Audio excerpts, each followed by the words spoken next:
ko naman ang lahat, pero parang lakas hindi pa rin sapat.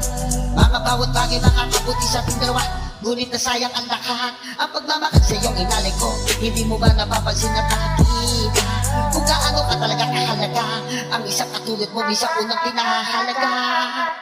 Dumating sa punto na hindi na natin kailangan ng isa't isa. Masakit na sa akin na ang ganito, ngunit kailangan na siguro maging mapag-isa. Ang pagmamahal ko na inalay ko lahat, na hindi mo nakikita.